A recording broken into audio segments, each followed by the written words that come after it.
Father's Day edition episode. What episode is this though? 449? No, 249. 249. You did like me. You had 200 episodes. I was looking at, I don't know why. Yeah, U.S. Open is on Father's Day. Obviously, don't be upset if I'm sneaking away to look at the TV every so often. I gotta do it. Loser. This is the U.S. Open. This is the golf championship for the United States of America. I have to watch some of this. Tiger Woods in it? Tiger Woods is hurt. Oh. He had foot surgery. Tiger Woods needs to retire. He hurt again? He had another surgery like 3 weeks ago, so he needs to quit. But we got a special guest today, so please, one of the brothers, do the honor, please. Okay, the wait is over, ladies and gentlemen, boys and girls, children of all ages. We got him here. All right, we got him. We got him.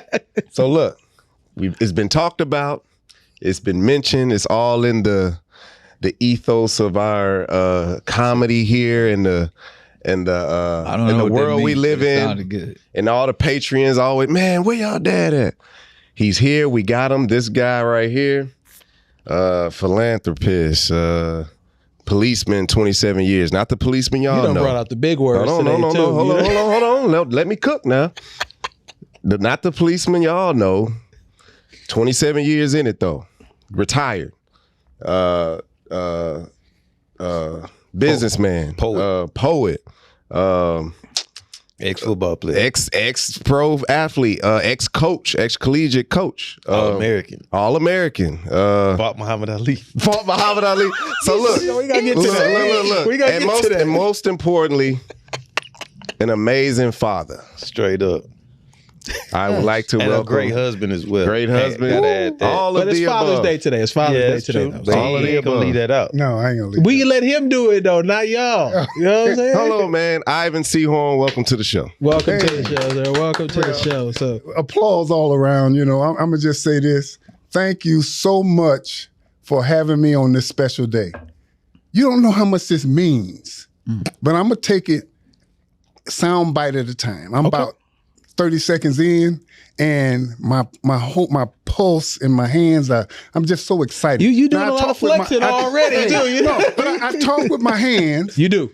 But my heart is saying thank you for having me today. No. You actually blessing us. So the fact that you were willing to sit down with us, I know you've got two of your sons with us that join us every week. But the fact that you're here is just an honor. Because we hear a lot about you. Obviously, we know you as well. But we hear a lot about historical events that may have happened. Yeah. And now we get a chance to validate. And we'll start with how they were as kids. Because that's what I want to know. Well, okay. Well, let me say, like any kids, Keenan was probably as rambunctious as you could be. And when I say rambunctious, I'm saying Keenan's, I noticed early, and I said this at his wedding, I had to make a choice. Do I beat him to death or do I try to talk to him? And so my one thing I didn't want to do, I didn't want to destroy his spirit. Of course. No, okay. That's so real. I ended up talking to him, and it became effective because he would rather me beat him than talk to him. That's almost like right now, too, right? But the thing about it is, Keenan, y'all remember the guy, and I can't think of his name. He ran the 400, but he was the world's record holder for a minute. He Michael Johnson. Michael Johnson. That's how Keenan would run. You say, Keenan, go get. but let me switch gears right quick. Jared, what about Jared? Jared. I'm going to just tell you the story, and this will tell you all about Jared, and then I add in the last little piece. I told my wife one day, I said, hey, you got any change for the Beltway? Because I don't have no money, you know. She said, no, I ain't got nothing, but I think Jared got some money in that football upstairs. So I went upstairs, and he had one of them Tonka toy football, big old things like that. And I reached in there, it's full of dollar bills. And so I got some change out of there and went to work and came back and when we got back, we counted them. It's $147 in there. Now we was giving them $1 every day to eat lunch, but they ate lunch free. But we was giving them $1. Keenan was eating a free lunch and spending his $1. Jared was eating a free lunch and stashing his $1 in the pit. And so we, you know, when I think about that, we had all our sons. I got one. We had yours, mine, and ours. But Ahmad is number 1. Keenan is number 3. Ivan Jr. is number 2, and Jared is number 4. 1 and 3 can be at the house, and you know they there. Some days I would walk in the house and I asked Gladys, I said, is anybody here? She said, I think Ivan or Jared is upstairs. But you would never know. That's how quiet they were. So we labeled them 1 and 3, 2 and 4. Now, 2 and 4 would get $1, and they're gonna have 80 cents somewhere. Wow. 1 and 3, they get $1. It's $1 spent. Well spent. But anyway, that just gives you a nutshell version. We need to know. There's a lot of people who are curious about the Seahorn brothers, so we get some real insight now. Yeah, you're getting real insight. Now, let's kind of tick through some of your life in general. Yeah, because I think if you want to go back to, we going back? We got time. Let's ask the questions. Okay, well, yeah, you had to put me on point. We will. I'm gonna put you on point. We're gonna put you on point, and then obviously they'll interject as we go along. Okay. So, I wanted to start with your athletic career. Football as a commanding sport. Commanding for what you've done. Maybe give us some of your accolades, things that you've done, be involved with there. Maybe start there. And then we'll go to what you've done with the law enforcement, at school, etc. You know what? I'm going to just give you the 30-second version to high school. Okay. I literally was trying to kill somebody in high school. Wait, hold on. That's not. We didn't know this how that was going to start, though. I'm just saying. Obviously, we know where Ksea get it from. What I'm saying is, I knew that I had to get out of that hellhole I was in. Gotcha. In 5th grade, I came home all excited. I was going to play a trombone. And they had the music day. And I told my mother, and she said, I'm not getting you no trombone. And so the next day, it was sports. And I was better than everybody else. I was faster. And so I got excited about sports, and I started playing sports and all that. So I will never forget, in 7th grade, the 8th graders and 7th graders played together. And so the coach told me, said, get down there. And at that time, I was 5'3", 100 and nothing pounds. Mm-hmm. Then he took Anthony Wooden, the biggest guy on the football team, 6'4", 225 pounds, and put him over there with the ball. And then all the team is standing around, and he blew the whistle. He said, when I blow the whistle, you get up and run, you go and tackle him. So I'm laying down, and we kind of like jumped up at the same time when he blew the whistle, and it went like slow motion. I'm coming at him, and he's coming at me, my little skinny self. And so I'm coming at him, and I looked him in his eye, so he looking at me, and then soon as he got within range, I like torpedoed him and grabbed like below the knee and the ankle. And when I did that, he bowled it over me, but I brought him down. The coach scared me to death, came and grabbed me by the shoulder and shaking me. He said, this is my cornerback right here. So, but anyway, I went all the way through, and then I got to high school. I'm playing safety, and in Michigan, we played in the largest, here it would be 6A. Okay. So it's just A, B, C, and D in Michigan, but we was in A. We had the number 1 team in the state of Michigan in our conference. We had the number 3 team in the state of Michigan in our conference, and the number 1 team in Class B in our conference. And so we had to play all those teams. They beat us 7-0, 6-0, 7-0, because I was in the safety in the secondary. When they got inside the 20, it was 11-7. And they couldn't score. But I say all that to say this. Everybody was running the veer, right? Yeah. And so I would tell, and I think I must have invented it because I don't know. I told the defensive end, I said, look, you know you got the pitch. But when that quarterback come down the line and he faked that ball, you look him straight in his eye and make sure he see you. And then you run and take the pitch, because that's going to give me time to come up that seam from safety. I'm 15 yards deep. So you invented blowing up the counters. You like looking people in the eyes. No, that's what I like. I like the fact that he would do it. Yeah, I mean, and the first time he did it, I ran up the seam and the cornerback came up the field. Fumble. No, I hit that ham so hard. Yeah. And so I'm knocking folks out. Ham, okay. I'm knocking guys out. And so that's what I was trying to do. But in my heart, to be honest, I literally was trying to kill somebody in high school. Man, y'all played a different brand of football, man. What year is this? I came out in 73 was my last football season. I graduated in 74. But it was a different time frame. That was different. Because see, you had to take into consideration we didn't have a lot of options like y'all have now or later. Y'all didn't have the type of pads that we had either. So you was out there really running into people hurt. Yeah, we was trying to hurt people hard. I mean, I was knocking people. That same defensive end told me, say, Seahorn, I didn't even see who made the tackle. I just heard it and knew it was you. Violence, man. But LP, I'm gonna calm down a little bit. No, you good. But here's what I'm saying. You asked me about sports, but so you didn't ask me about life. No, we gonna get there. We're gonna get there. These are the things that we've talked about on the show that we got to cover first. Yeah, let's cover those things. We will, and I'm gonna stay within my zone. I'm PG-13, and then if I say something like to each is reach, if I don't cop, it's not mine to be had, but I'll be reaching for you because I love you. God bless you in all your endeavors.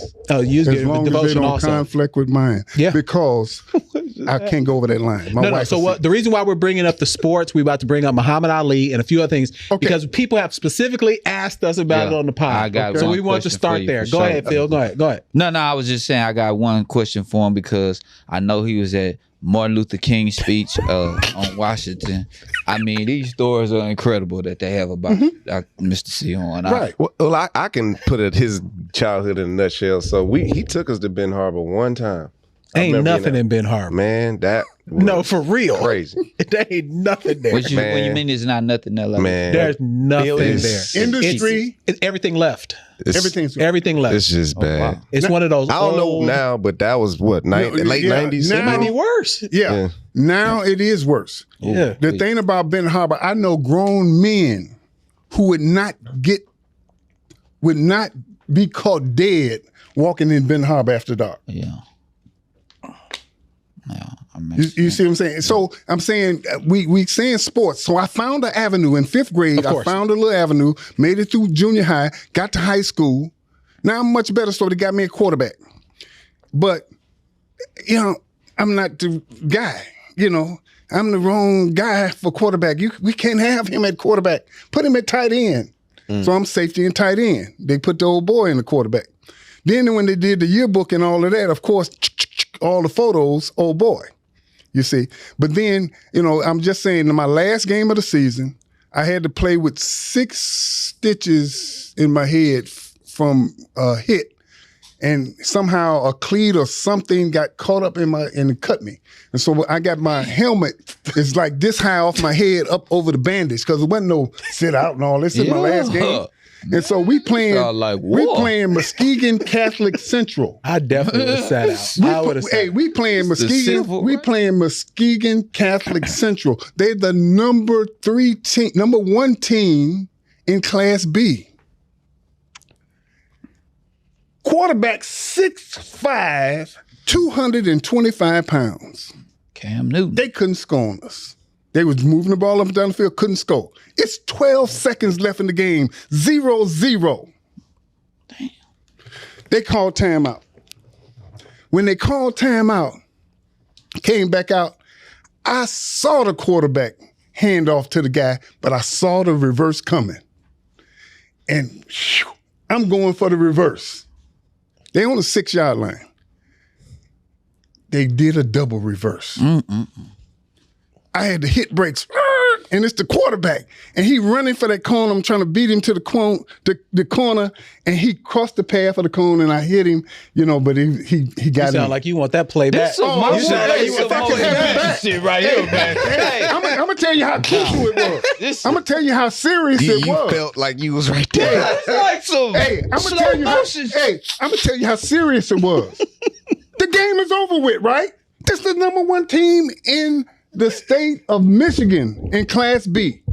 The head coach found me on the field and said, Seahorn, you definitely got my vote for all conference.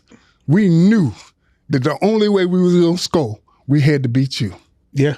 And them Hams had to run a double reverse. Okay, so let's break down ham real quick first, because our audience may not be familiar with the term ham. Ham is referring to people, correct? That ham can be anybody. we gotta break it down. Okay. This is what we're here for. Well, I catch it, you know, because that's my family's like that also. I'm gonna say this. Yeah. I really, if I say where I got ham from, I think it just evolved from a lot of different things. Okay. And being from Michigan, we used to play, we had to play things that wasn't the actual universal toys. It wouldn't be universal, you know. And so we always had to, we would play, because our little group and our gang, you know, group guys, you know, to hang out in the projects, we would, you know, throw spears at each other and wait, spears. Yeah, hold on. What a speed. What are spears? Okay, you take a rhubarb. Rhubarb would grow on this long kind of, you pull it up, but pieces of trees. Yeah, it's kind of a rhubarb plant, but it's like a long like a spear. Then you take a knee high pop top and you bend it over the end of the rhubarb, and now you got a spear. And this was fun? Oh, yeah, that was our thing. And then we would go, we would shoot, we made our own slingshots. And so we'd had those, we'd do rocks too, but you had those fruit. The little berries that grow on trees, they're hard. Oh, we shoot those at guys. Man, we're not tough enough no more. And I didn't play with you. I didn't play with spears. And then what we did, I didn't play with the slingshots, we would go out, and I still repent to this day. This is before Boy Simpson. I took a can, because I was straight. I could hit anything. I mean, would take pairs of rocks, anything. I bust lights and all that kind of. But I saw this squirrel. And you know how quick a squirrel is. The squirrel saw me, but I saw him too. But I had this can. Now, this was original can. This wasn't these little soft cans they got now. This was an old school can. Yeah, this is, and so the squirrel was about, he had to be about, I'm going to say at least 15 feet away from me. Okay. And so when he paused, when he stopped him, and I knew he was going to make a move, and so I threw the can, and they him, do I go this way? Do I go that way? Bam! Killed it. Hey, listen, hold on. Peter, this is before my dad has become a new man. Peter, do not attack us. This is before. This was way before. All you sensitivities. At that time, I was only about 11 years old. Okay, he was a child, Peter. We're gonna get to. There's one other story we gotta talk about. You potentially sparred Muhammad Ali. Oh, no. Okay, did I answer the question? And then we got to jump into life. Did I answer the question? Yes, you did. I think we should do this. Look, because I got the format. So let's go into basketball, because you can talk about Sinbad. And then we're going to go from there to your college years, where you can talk about Muhammad Ali, because I was in college, right? Yeah, these are stories that people have heard. This will get me out of high school. Okay. Benton Harbor was all basketball. From me growing up, we won a state championship in 63, 64, never lost a game. But yeah, I mean, but y'all were fighting with spears. No, but you shouldn't have lost. I wouldn't have wanted to lose. That wasn't my group. I'm 10 years behind that Y'all group. was tougher than them. No. We thought we was raised on state championship. Okay. So all we knew was when we got to high school, we had to win state. Mm-hmm. So that's all we was going for, because they had won it. And so we was going to win it. And to this day, that team is they say that team is the best team to ever. The one that I talk about won the state championship, never lost a game for 2 years in a row. The best team that ever played basketball in the playoffs in Michigan. The president of John Rutledge. John Rutledge, yeah. He was on that team. He was the point guard. So we was tutored under all those guys. We watched all of those guys. So when we got to high school, me and Sinbad, now I'm in 7th grade again, but I'm gonna go all the way through. Me and Sinbad played on the same team from 7th grade all the way through till I was a junior in high school, and we never lost a game. So 7th grade, 8th grade, 9th grade, 10th grade, we never lost a game. He could play. I was a point guard and he was a center. Sinbad was 6'1" in 7th grade. I was 5'3". But now Sinbad, you had to know a little bit about Sinbad. Sinbad, now after I grew up and all that kind of stuff, Sinbad's legs come up to the middle of his chest. Like straight up. Yeah, he does. Go back and watch them old shows. I'm telling you, and now I'm gonna get to it. Let me get past that. Hold on. Let me get past that. I thought he wore high-waisted pants. I thought he just wore pants like that. Because I know what you're talking about. That's his waist. Okay, but here's my point. Here's my point. Damn. So we never lost a game, right? And so we get to junior year, and I went out for point guard, and I got cut because the older guys, they was better than me. I grew up with these guys. We couldn't keep 4 point guards, so I got cut. Sinbad made the team, him and Jerry Rice and the 2 shooting guards and all that. They made the team. The 4 of them made the team, and I got cut. So after Christmas, now I'm 5'11", 150 pounds when I tried out. After Christmas, I come back. I'm 8 inches. I'm 6'4". You grew 6 again. I'm 6. I come back after Christmas break. I'm 6'4". And so the coach had some guys got involved with some stuff and drugs and all that kind of stuff, kicked off the team. And one of them point guard, and he said, "Keith, I want you back out there." But I'm 6'4" now. But I had got some Flag Brother shoes for Christmas.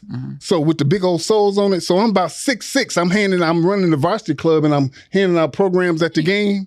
And the coach came and looked at me and said, "Keith, I want you back out there." I'm about 6'6". Wow. I want you back out there. But anyway, we went all the way to the state championship, not to the finals, and we lost. And so now we come back our senior year. But Sinbad is the center. Sinbad could leap out the gym.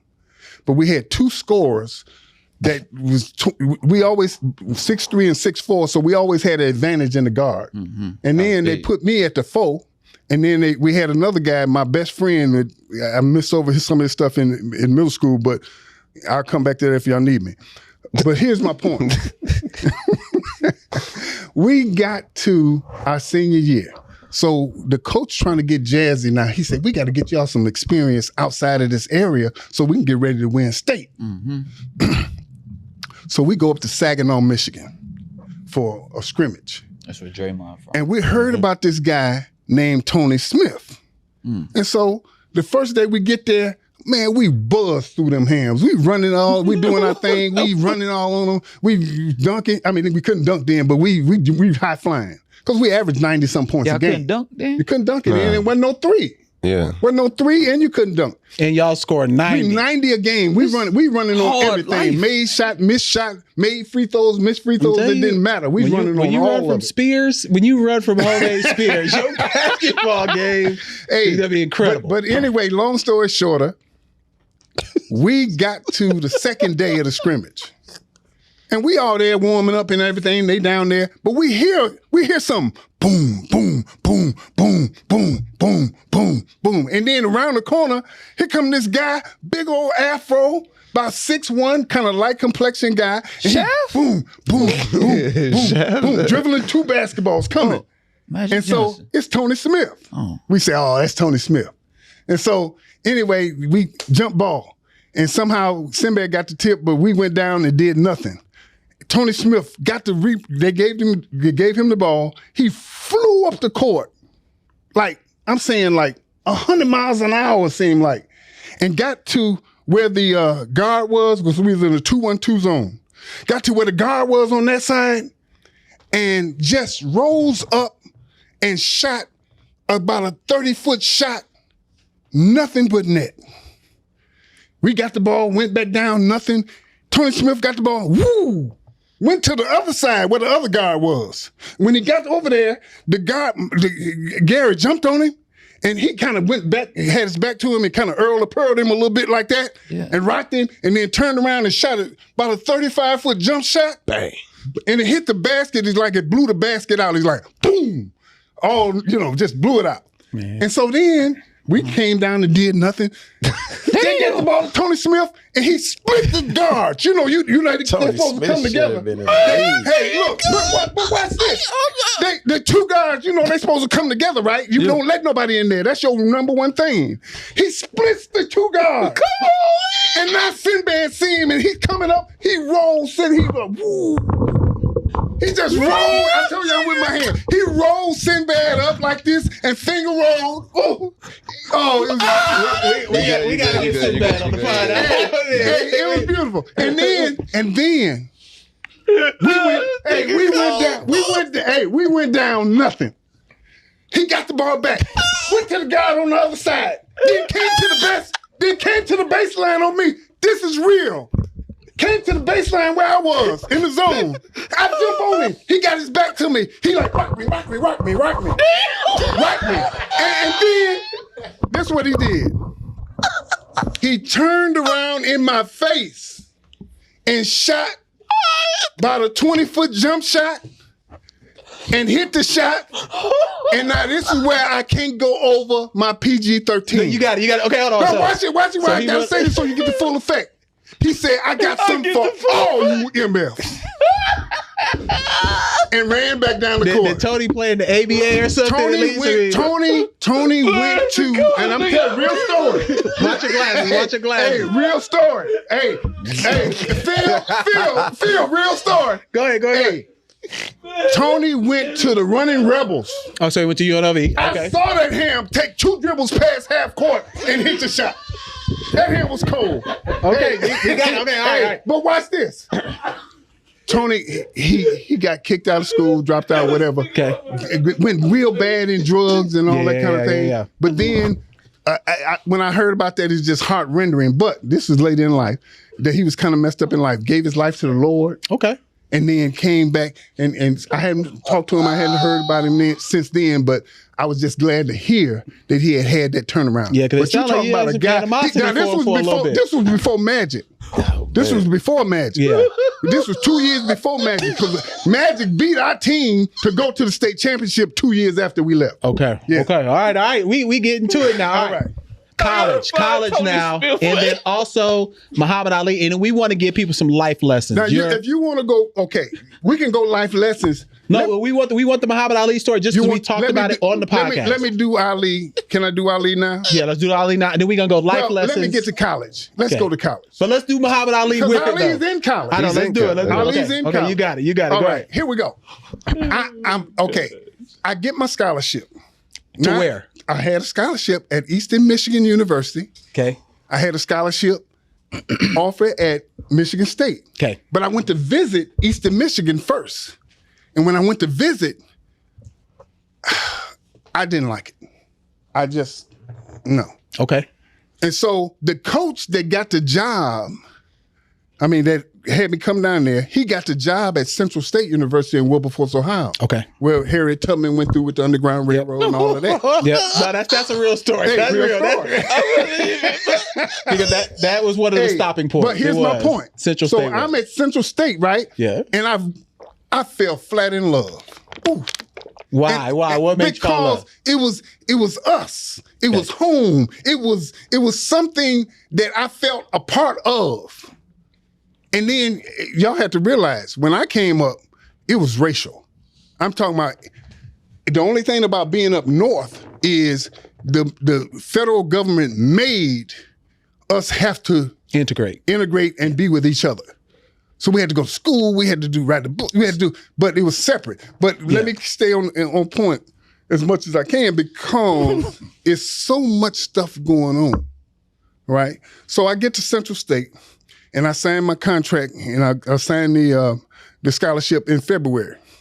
So in April, my mother come at me with Ebony magazine. She said, "Is this your school?"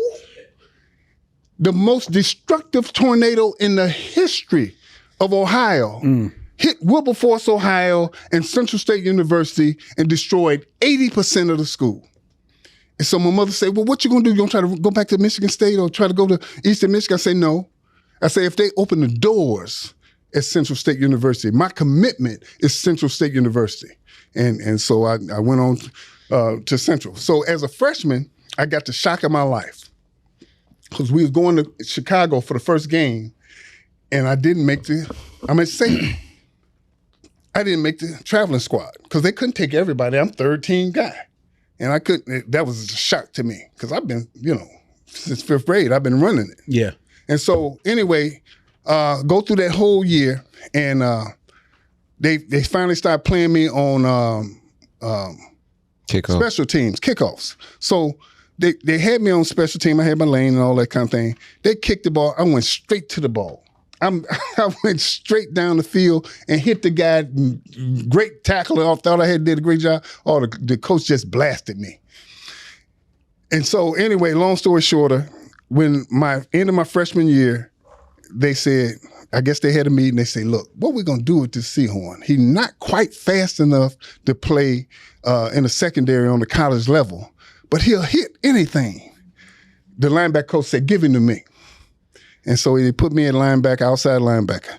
And then he told me that summer, he said, I want you to, when you come back here, I was 182 pounds, 6'5", 6'4", 182 pounds. He said, I want you to come back here. I want you to be 200 pounds. Went home, and my uncle had a little 110-pound weight set and got on my mother's cedar bench at the house in the basement and lift all that summer. Came back. I probably didn't have an ounce of fat on me nowhere. I was 6'5", 198 pounds. So the first week I just took, but this gregarious guy that y'all looking at now, I wasn't this guy. I was not this guy. I had so much rage and hate and violence in me. The only guy that I can think of that would be close to what I was. Yeah, him. No, Keenan was never as vicious as I was. Damn. Because I did it on purpose.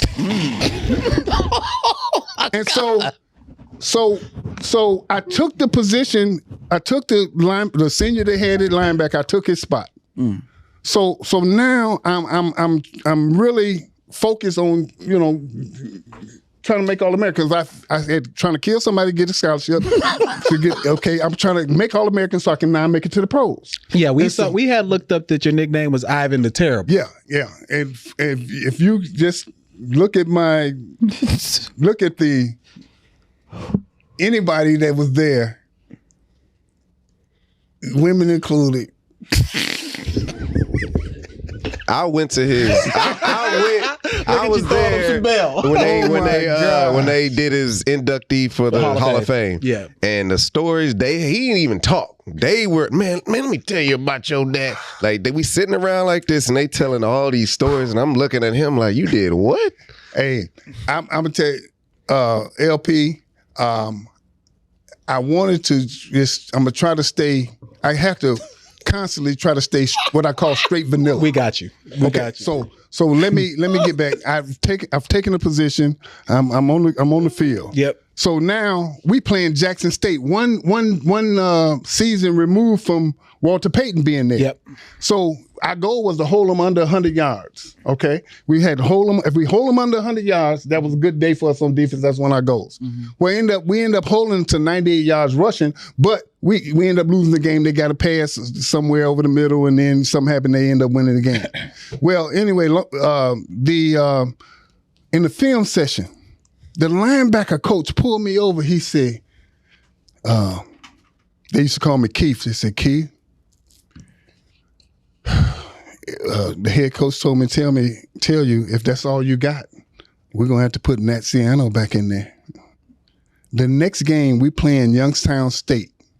That's when they had, before they won all the championships at Michigan, Ohio State, that coach was at Youngstown State. Okay. And we playing them.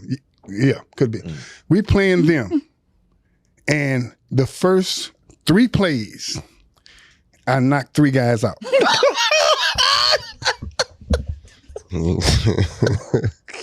So the first couple times I did, the first time I did it, they tried to go the first 2 times the other way. And then I knocked the guy out over there. So then they just trying to go away from me. And they end up beating us 6-0. But man, you all the teams you on, they didn't have no offense. Cause y'all was losing 7-0, 6-0. Baltimore Ravens. Yeah, y'all was but that's what I'm saying. Because my goal, because my mentality was different. Yeah. You're not supposed to do anything. You don't gain nothing. Yeah. And I want that ball. Yeah. I want that ball. I'm trying to get that ball. And I started reaching, I started grabbing, I started taking balls away from guys, and that kind of thing. I never forget we was in I was my sophomore year, we was up in Oklahoma, Nebraska, Omaha, something like that. And it was a fumble. I wasn't in there, but I was in there late. And I felt around the bottom and where the guy was, and he had the ball. I felt the ball and I muscled and took the ball from me, and just the pile was under the pile, and I laid on it like this, so they got everybody up, and I made the referee had to just pick me up, and because I got the ball. So who you gonna get the ball to? I got the ball. I didn't recover the fumble, but I got the ball. Okay, let's go to Muhammad Ali. Now here we go. I got the ball, mama. I got the ball. Now here we go with Muhammad Ali. Yeah. My junior year. Now I'm gonna be a junior this year. So I hadn't made All-American yet. So we training in Andrews University at their weight room. Me and 3 other guys. Where One is of them it's in Berrien Springs, Michigan. Muhammad Ali had just bought a farm in Berrien Springs. And so when we finished training, we say, hey, let's go by there and see if we can see Muhammad Ali. And so we all went by there, and when we got to the house, it was like maybe 35 people there. What year was this? This was 1976. So we get there, and it's like 35 people there. And Muhammad Ali, we see him over the people talking. And their backs are to us, but we could see Ali. And so when we actually got to the point where we was approaching the crowd, and I'm gonna have to say it. Muhammad Ali looked over there. I whoop all 3 of you niggas. And it stunned us. We stopped in our tracks. We stopped in our tracks, and we stopped, and it was like, so, but anyway, right, almost in the same breath, he said, y'all, come on up here, y'all. And so we came in, we stand there. Now, I'm standing in the doorway. I'm standing in the doorway, right? And so I felt something touch me in my back. And I turned around, I'm face to face with Veronica Porsche. Okay. Now I'm 6'5", so and I'm like, but she was 9 months pregnant, and her stomach bumped up against my back. And it was Layla Ali in there? Yeah, the boxing girl. And so, anyway, now we move from... Wait. Hold on. We gotta take a second on that. Okay. So you met Layla Ali before she was born. She touched him. Touched my back from it. She's 9 months pregnant. Then you sparred her dad. Right, because we are actually outside. Yeah. So he say, okay, let's go to the barn. Now he done refurbished his barn to make it out of a gym. Yeah. And it's a ring in there and all that. So all the people circle around the ring and all that. But I'm over here.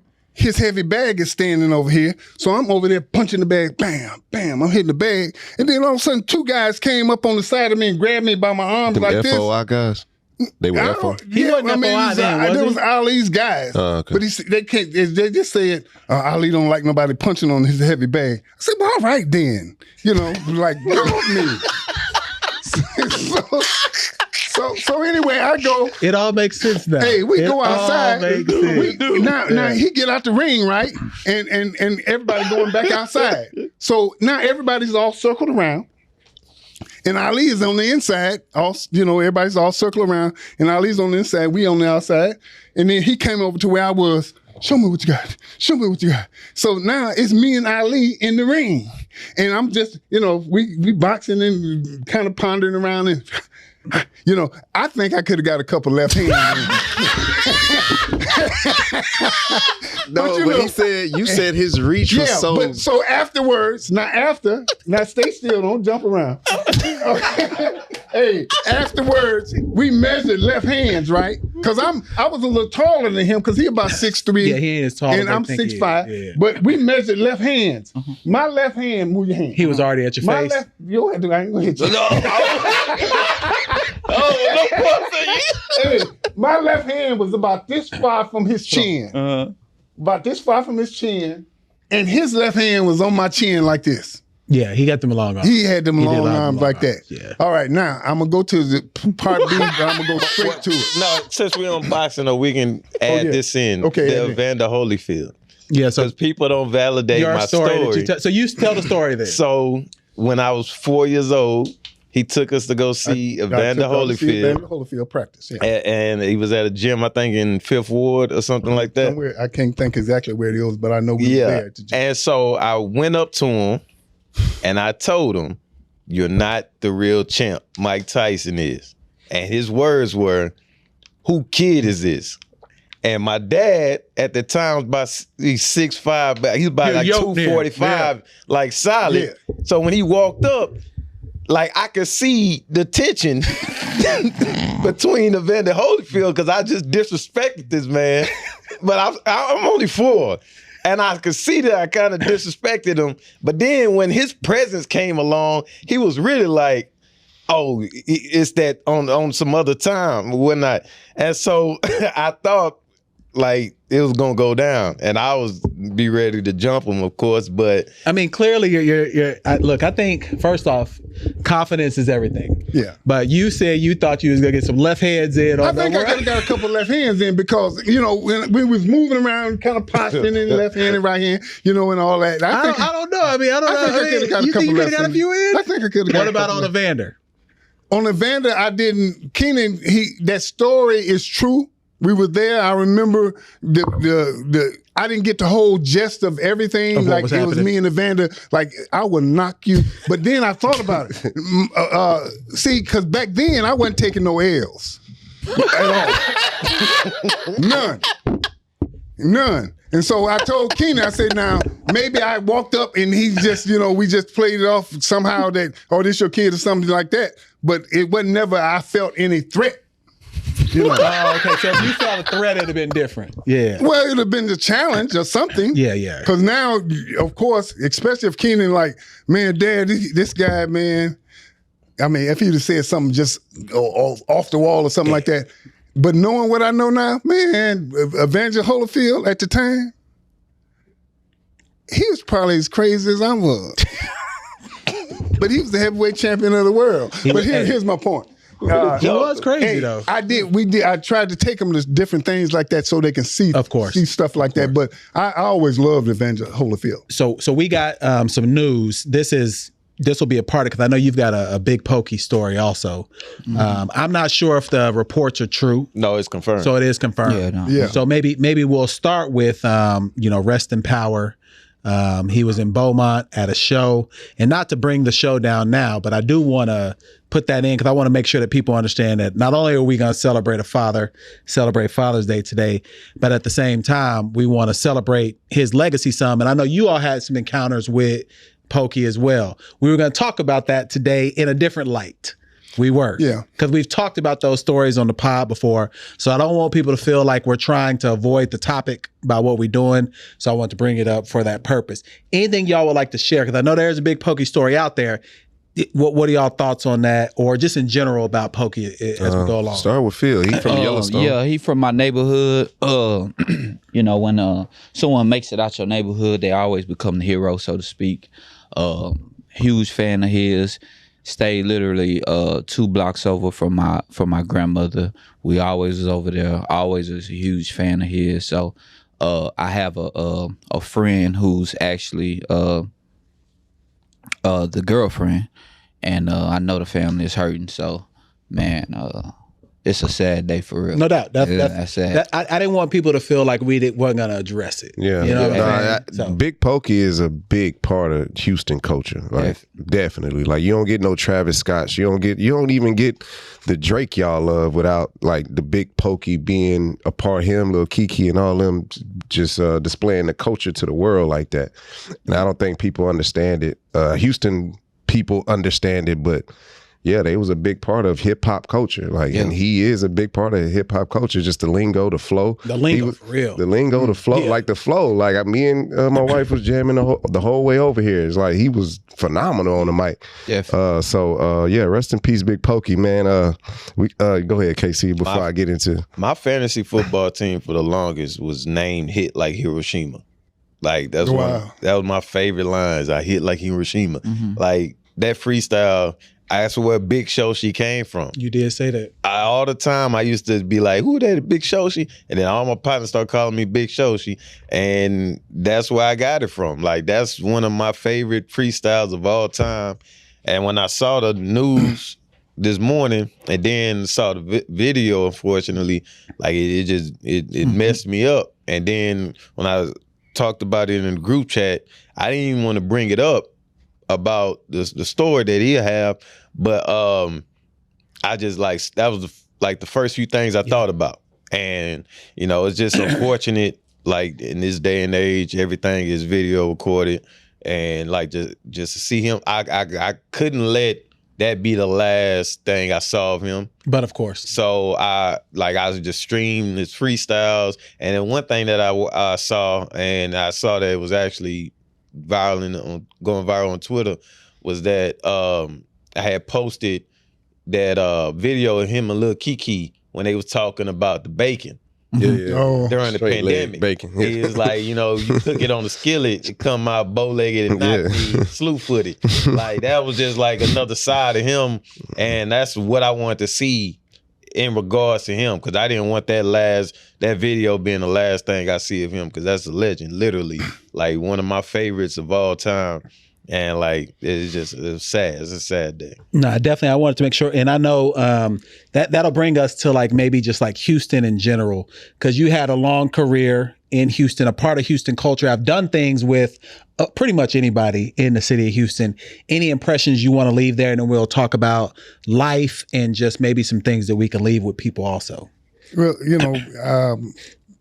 I was not introduced into the rap game until my brother, One Grand, at the time was running with Slim Thug and all those guys and all that. But I was asked by a friend to recruit men to help him with security at the car show. And I have like about 30 guys, and we in photos and all that. But the next year, I called, because I had all these numbers. If I meet a guy that's bigger than me, he automatically on my team. Because there's something behind it. I'm gonna get with you. That's why I was so fascinated with the Chicago finance deal. But here's the thing: I see a guy 6'5", 6'6", or just a big 200, 300 pound guy. Man, sign him up. Yes. I'm recruiting. Yeah. But anyway, I saw this number. It says Big Pokey on my phone, so I called the number. It says Big Pokey. Yes. Say it's Ivan Seahorn, met you, blah, blah, blah. I want you to see if you would help me with the security at the car show. He say, I'm a PG-13. I'm Big Pokey, man. I ain't no security guard. But the reason why he got the number, I'm paying my phone bill. He was with me. He was in the store paying the phone bill, and I seen Big Pokey. Hello, Big Pokey. So what's up, baby? And then my dad saw it from the distance, but he's like, "Who was that?" I was like, "That's Big Pokey." And I'm about to go talk to him. I'm like, "Hey," and I couldn't even stop him. He was already over there at his slab, and he talking to him for like 10 minutes. Yeah. And I was like, "Man, what you tell him?" He's like, "Nah, we just topped it up." But he got his number, and then that happened. So you wanted to be security. Like, dog, you need context, man. But those, and just so everybody could hear it, when we lose people like that, there's a immediate knee-jerk reaction to the good and even the things that you wish could have happened, of course, or shouldn't have happened. But we got some big shoes to fill, because people are starting to come around. Like, I lost a guy who, like Jim Brown, I say I lost him because when I was a senior in school, he put on a all-star game for all the Black college all-stars when they wasn't choosing us. And you know, when they introduced me to him in Smackwater Jackson in Baton Rouge, they said, it's Ivan Seahorn, Jim Brown. And he shook my hand. It was like a brick grabbed my hand and was shaking it. Hold on. But you're talking about... Wait a minute. You met Jim Brown? Jim Brown. The one that just passed. And I'm just saying this to say that. Jim Brown was probably one of the strongest individuals I've ever met. Now, I've met Tiny Meeker, who at the time bench pressed 720 pounds and just recently broke the world's record for the bench press at over 843 pounds. I had these little cards. I was downtown. I had just came up with this formula because I was trying to figure out how can I stay strong because I'm dealing with all of these kids and situations and circumstances. I couldn't be weak, but I just didn't have time to work out and all like I wanted to. But I came up with this formula, and you get 25 to 100% stronger using your own body weight, gravity, and time. Well, I gave him one of them. I say, nobody's ever got to the master training level. He said, I'm gonna get there. I said, nobody's ever got there. Wait. So you came up with a formula. Hit back training program. Hit back training, high intensity training, the business of accelerated conditioning. You came up with hit back training. No, they're the term high intensity interval training. Yeah, but his was called hit back. His was hit back. It's push-ups and sit-ups. Push-ups, sit-ups. It's a formula. It's like a scientific, and I went to Rice University and asked the scientists how much gravity equals like 100 pounds. And they couldn't tell me. She said, well, foot-pounds of pressure and all this kind of thing. But I went through the program. I had to put myself through the program. And just to give you, I'm going to go, I know we run out of time. But I started with 185 for 5, 205 for 5, 225 for 5, 245 for 5, 275, got it 4, 5. Okay, I said, okay, that's my base. So now I did the hit back training program. And level 10, it's 100 push-ups, but it's 10 sets of push-ups. You do 10 push-ups and flip over, do 10 crunches. 10 push-ups, 10 crunches all the way through. Then you hold for 15 seconds, rest. Hold for 15 seconds, rest. Do 10 sets of those, you're done. Did that 4 days in a row. No, I did that 7 days in a row, sorry. And then I said, well, I felt so much stronger. I said, well, let me try my weights. So instead of doing 185, I said, I'm going to bump it up. I went to 205 for 5, 225 for 5, 245 for 5, 275 for 5, 295 for 5. I said, hey, it works. And so you got it. Phil, there you go. So anyway, I went through the whole thing. And I know y'all got a podcast, but anyway, I ended after 3 weeks. I was doing my last set was 325. And did y'all do the hit back training? Man, we were the testes. He was a guinea pig. Guinea pigs. Y'all the cracks. Me and all our friends was the guinea pigs. I got video somewhere for them. It's rough. Okay. So all right. So I want to pivot. Okay. Just because I know there's value in having this conversation with you, separate of the fun that we're having. Okay. There's also value that people can get from a man of integrity, a husband, a father who has spent his time helping in the community, building businesses, establishing legacy for his family. So maybe you can impart some wisdom on our average age listener is probably 30. 30? Yeah, probably 30 to 35. Right. And I would say our average listener probably is a black male or a black woman, to be honest. Yeah, you know, women. Between that too. So what would you say to maybe our generation, things that you've seen as you were in Houston, in the community, a part of, law enforcement? What are some things that you might give to some people that would want them to carry on? Because oftentimes there's struggle and we see the trauma and we see the tragedy, but, in hearing you, there's a lot of joy on things that you've done as well. So what are some things that you might be able to impart on some people? I would say you definitely need to graduate from high school. Okay. And then find something that you love to do. If you can find it in high school, that's even better, because now you can propel yourself into life with something that you love to do as a goal, to carry it on the end of the stick. But as you go through college, what you call educational documentation. So anytime you go to fill out a resume or go apply for a job, you have to have some kind of educational documentation, because you roll in there and you would say, well, what are your qualifications? Well, first you should have resume, and now what they're doing things now, everything's online. Yeah. So they're not looking at you physically. But the fact of the matter is this: I would say that you have to find something that you love to do. It's so much money in sports. If you are an athlete, give your best shot. But don't let that be your only thing. Yeah. Because I'm a perfect example. Had my plan, know about high school. We know about college. The only thing I say about college, I made All-American too fast. I made it my junior year. Then I came back and made it my senior year, played in an all-star game, and it was something that I wanted to do, because now I'm getting ready to go somewhere where I'm trying to get since 5th grade. But I love the Oakland Raiders. The Oakland Raiders was my heart. I would have played for the Oakland for free. If they say, Seahorn, we kind of short on money, but we need, I'd have played.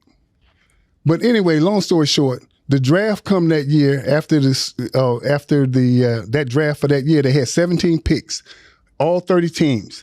When Mr. Irrelevant was picked, number 17, my phone rang. It's the Oakland Raiders. They said, I'm Coach so-and-so, we want to come sign you to a free agent contract. Next morning, they knock on the door, and I answer the door. Here, I'm Coach so-and-so. We're going to offer you $250. Oh. $250? To do what? To sign a free agent contract with the Oakland Raiders as a bonus. But let me make a phone call. I'm here with Ivan Seahorn. We can offer him $500. I'm like still stunned. Well, we'll give you $1,000. I signed the contract. I go to camp. They got 17 linebackers in camp. 4 of them was on the team the year before. They got me starting at middle linebacker, calling the huddles and all of it. Now, it was 2-day mini camps. But still, the whole point, I'll never forget Al Davis sitting down there at the goalpost watching. And I guess I just got too Al close. Davis. I got too close to a guy in a red vest. Now, we him in just shorts and all that. But I got too close to a guy in a red vest and whistles again. You know, you can't, I'm like, whatever. I'm Itching. My whole point is this. I was passionate. I wanted it. But when I got there, it's just something wasn't right. It was different. But so now I loved math, anything to do with marketing, all of those type of things. And when me and the Raiders got in a fight over money,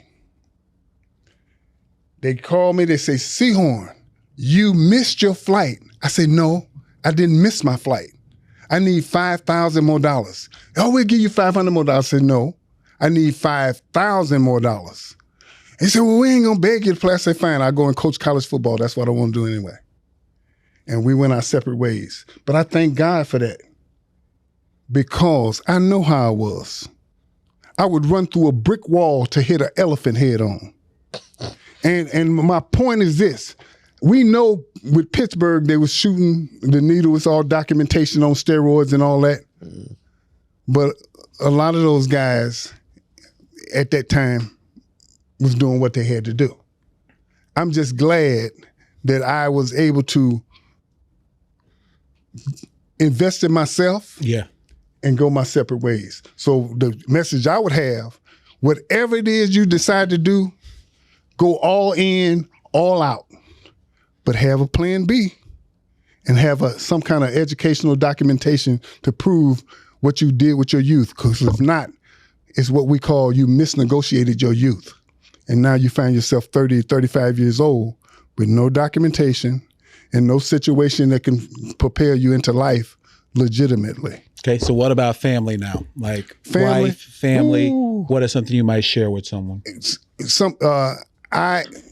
Life was not going well for me because I had coached at Texas Southern for 3 years. We had a 5-year contract. They fired the coach after 3 years. They had to pay me a year's salary. So I went into law enforcement. I applied for my first job in law enforcement. They had 527 applicants for 3 jobs. I ended up getting one of the jobs. And then when my wife asked me if she could stay home with the boys, they was young boys at the time, and stay home with the boys and she won't study for the ministry, I said, who am I to go against God? So I applied for a second job in the rich side of town now in the schools in Memorial. They had 127 applicants for one job. I'm the last guy to be interviewed. So when I get to the interview, or get to the police station, I'm sitting there about 4:45, and about 10 minutes to 5, the phone rings. It's the chief of police. And he asking the dispatcher, I could hear him. He's asking him, has that applicant showed up? He said, yes, he's sitting here. He said, well, tell him I won't be able to make it because it's a hurricane of rain, a tornado of rain out here. It's flooded. I can't even get out the Coliseum. Before he could say anything, I said, no, tell him I'll come out there where he is. I navigated the water and got out there. We walked around the stadium for about 45 minutes. He said, you the man. So sometimes, when you trying to present yourself and or in a situation where you're going for something and it's competitive, you've got to show up. Because if he had postponed it for any reason, in my mind, he probably would have just went on to somebody else. And so a lot of times we think that somebody owes us something.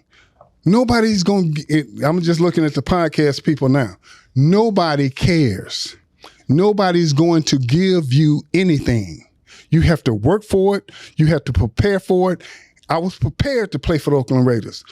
I was prepared now with my educational degrees. And then while I was at Texas Southern, I got a master's degree. And so when they saw my educational qualifications and they saw the fact that, I'm 6'5", 200, all these sports things really meant nothing until I met the actual chief of police in that interview. In that first one, and he told me, he said, after 2 hours, now everybody else was in there for 15 minutes. He got 10 guys. Out of 527, it finally went down to 10. So I'm in there, there's 7 guys there when I get there. And then 2 more guys came.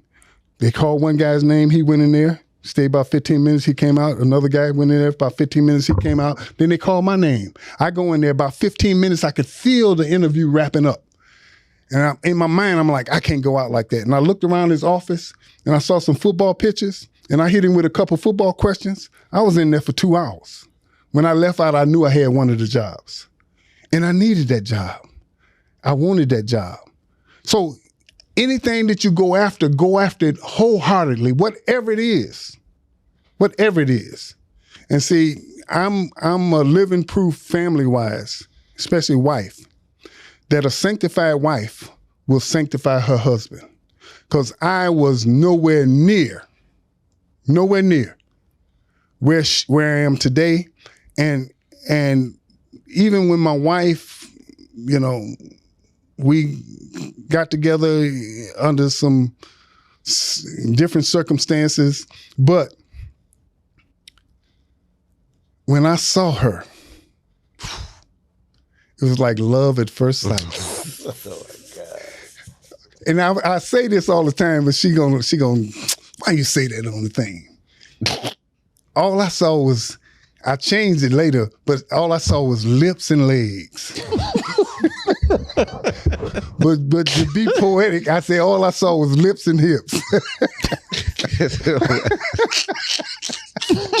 So, but see what I'll say is, for me, it's good to hear a black man speaking about his black wife that way, because oftentimes we don't adorn the women in our lives the way that we should. So while you may laugh and joke, there's someone who's never heard a message, never heard a father, a man speak about his wife glowingly in a joking term.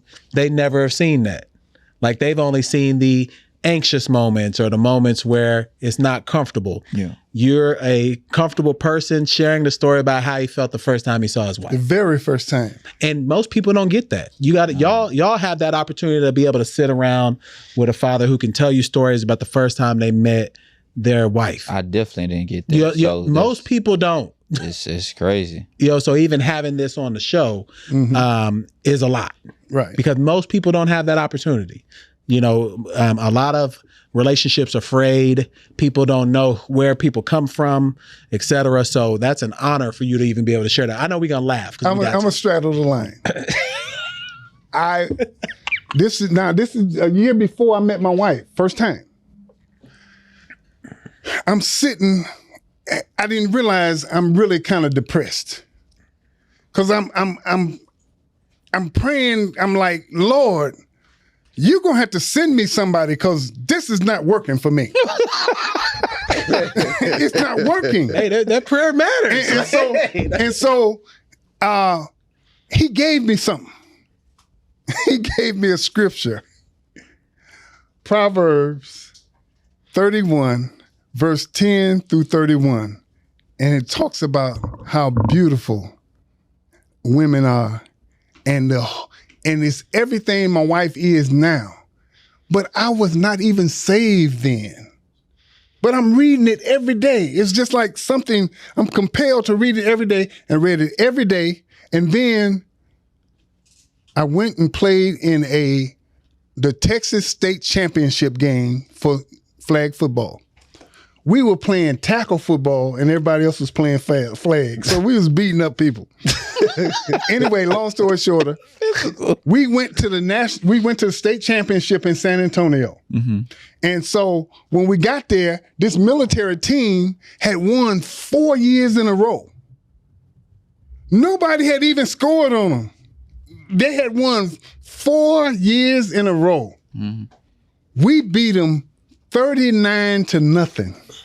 That's the first time you had an offense. But I was the quarterback. That's why they should have let you be quarterback that whole time. And we just at our line we was running the veer because I was raised on the wishbone. We was running the veer, so I can still run in my sleep. But my point is this: I looked over on the side, and the Arizona Wranglers cheerleaders was practicing, and in my own way, I went and talked to one, and we exchanged numbers. And so we was dating for about a week. And then the next week, my partner, he said, hey, come go with me to this event. I said, man, I ain't going to that mess. And then my wife, her sister knew the guy that was putting on the event. She said, come on, Gladys, come go with me. She said, I ain't going to that, no. And he, come on, Ivan, go. I'm not going. I ain't going over here. Now, we're in two different lives. But then I said, okay, I'm going to go with you. And she, okay, I'm going to go. So when we get there, it's like she was sitting on this couch. And when I walked in and kind of walked, I'm about 20 feet away, but I could see. I'm like, oh my God. Ooh. But I didn't. Man, that's my mama. Hey, I didn't approach her right then, right? So I'm waiting. Now the whole event is over with. It's over. And me and my partner standing at the back door, and she up there talking with her sister and the two guys that put the event on, and I'm waiting for her to break away so I can kind of make my little move. And it seemed like forever. And so I finally told the guy, I told my partner, I said, come on, let's go. And he, just this little push, he said, man, go on up there. If you want the number, just go on up there. And that little push, and the rest is history. Okay, all right. So, two things before we get out of here. One, just how have you sustained that relationship? Maybe anything you would want to share for that. And then I'm going to give Ksea and Jsea an opportunity to feel if you got anything, but maybe their opportunity for them to dote on their father in real time. Mm-hmm. Since it is Father's Day. So how have you sustained that relationship? And then Ksea, Jsea. Trust. Okay. Trust is number one. Without trust, you have nothing. Because, see, my wife was an evangelist. Yeah. And she was traveling back and forth and all that kind of thing. And I'd be home, you know, and because I had trust, complete trust. And then when I was traveling, selling, I've sold stuff all over the country with the Black Expo and all of that. But I'm traveling all the time, and she knew I could knock on Halle Berry's door, and she could show up in a negligee. Long as she was making a purchase, I'm not taking nothing home I didn't bring. That's trust. That's trust. So, yeah, you know, I had to say that. And then we had love, and we was best friends. Okay. We was best friends. We was really best friends before we fell in love. Okay. Wow. All right, Ksea, Jsea, anything y'all want to share before we get out of here? No, man. I think, we doing a podcast, but this morning I got up. I went and got him out of his sleep because I usually run on Sunday morning. So I had him get up and go ride his bike while I run. So we had a nice little run this morning. We sat at the back on his gazebo and talked for a second. So y'all did work it out for Father's Day.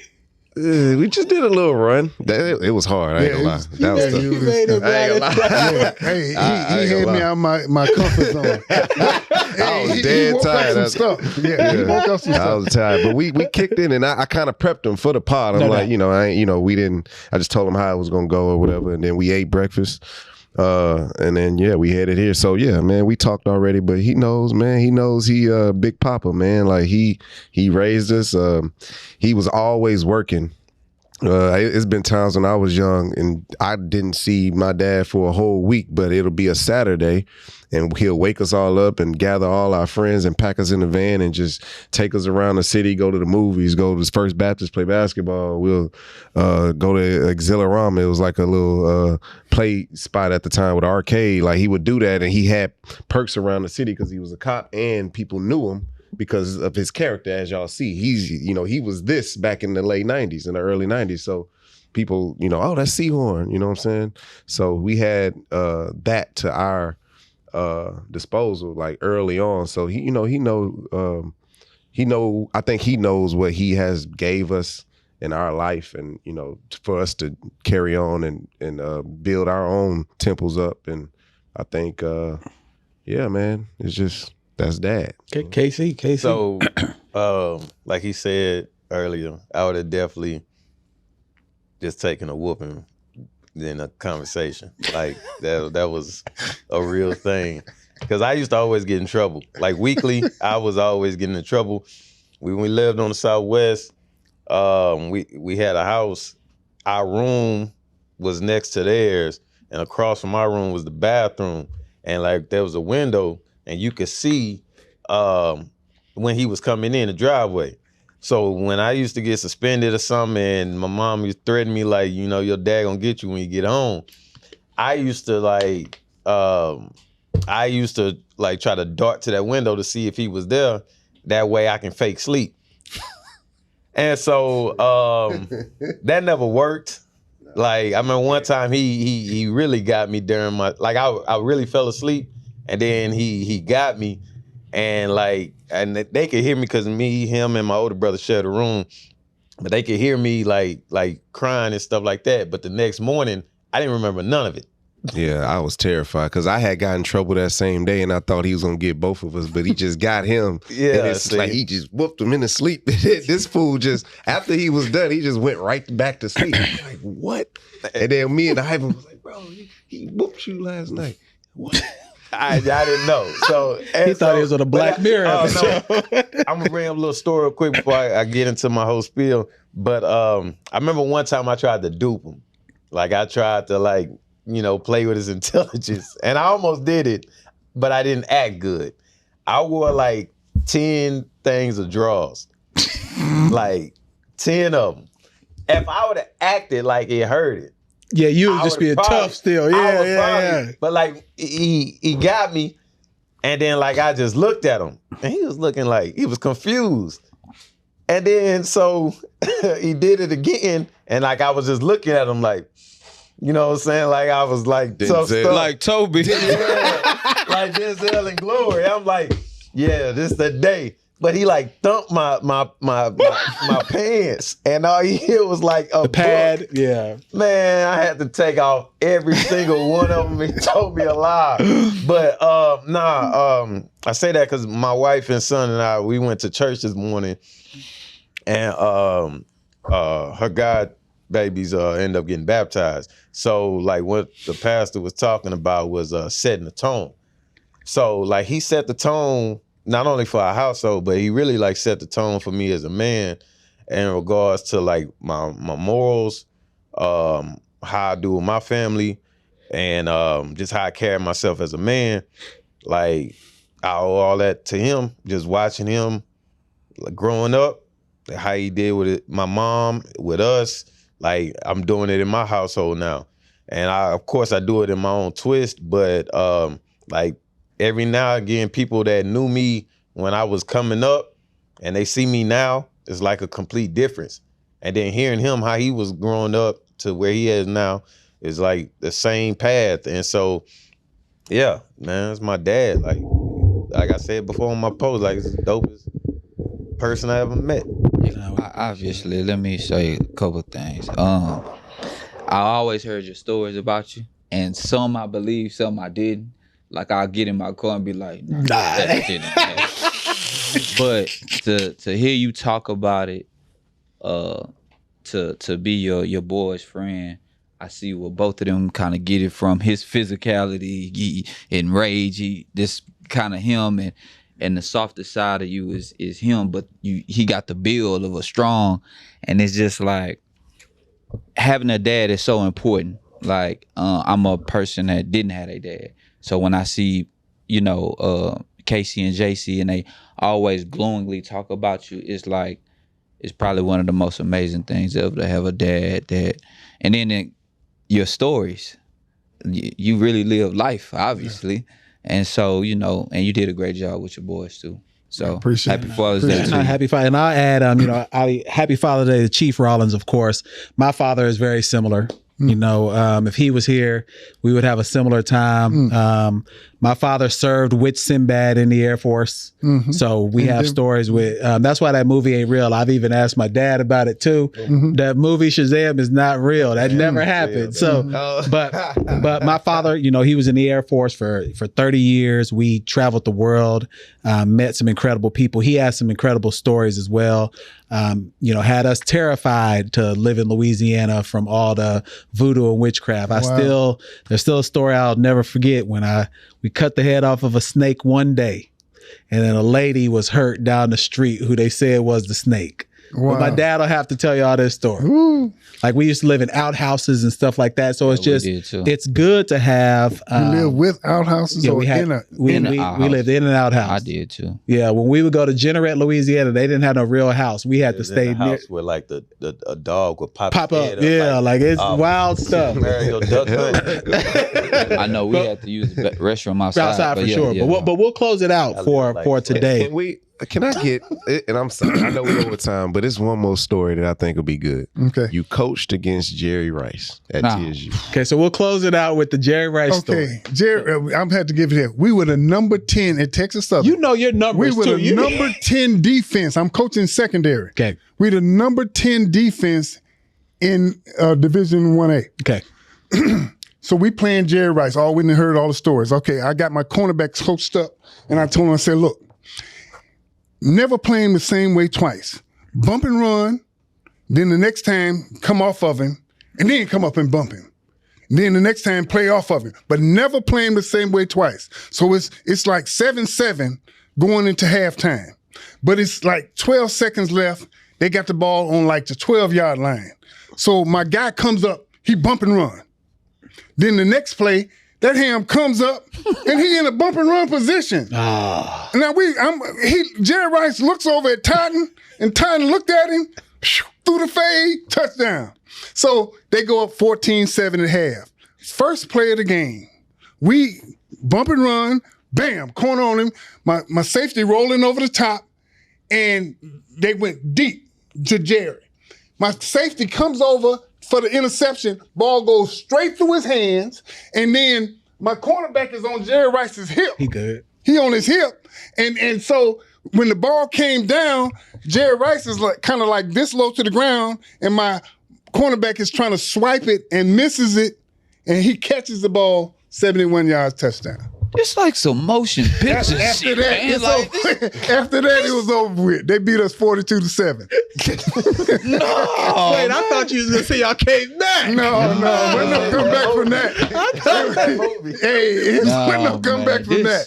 It was over with. Nah, it's truly an honor to have you today. For Your wisdom, we definitely see it in your boys, of course, for sure, and how they operate. But the fact that you were willing to sit down with us means a lot. So thank you. Well, I appreciate it. You know, and like I said, I was on my good behavior, and we'll get you on your bad behavior one time. No, you can't get me on bad. Bad is like I'm the only guy that I know, and I'm just saying this real talk. I'm the only guy that I know that had to go through anger management twice. The first time when I was 22 years as a police officer, and I didn't even realize I had anger management issues with the gun. And then, and then an event happened. I called in and went to Dallas and took anger management class. So when I retired, I went to the National Anger Management. And now I can teach anger management anywhere in Canada you turned it or into America. a purpose. Yeah, we may have to come back for round 2. We will. Okay. We Okay. got to talk about policing. We will. I know that. We'll talk about everything. We'll get it. Every aspect of life that you can think of, you've done. I got a poem and a story for we it. know. Let him end it off on a poem because I said he. Well, I'll do the Father's Day. Okay, And Father's Day you have it for your father. Okay. A Father's Day. A father's love. It's a love that you can count on when all other heads are turned. Deep within is loving kindness, tempered with concern. Heaven knows how much I love you. Your strong hand set my heart free. Through the wisdom of your love, I'm the best that I can be. Love's a universal feeling, and it's wise to understand. It's the man that makes the family, but it's the family that makes the man. A father's love. Man, clap it up for that Father's Day. And that is Ivan Seahorn. We appreciate it. That is episode 249. We out.